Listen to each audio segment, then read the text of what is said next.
Hey guys, আসসালামু আলাইকুম। আশা করি আপনারা সবাই ভালো আছেন।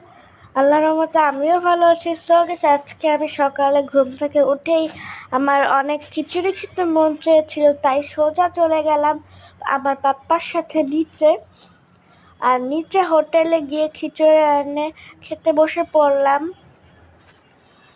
আর খিচুড়ির সাথে ছিল হচ্ছে মরিচ, লেবু, শসা, আর হচ্ছে স্পেশালি ডিম ভাজি।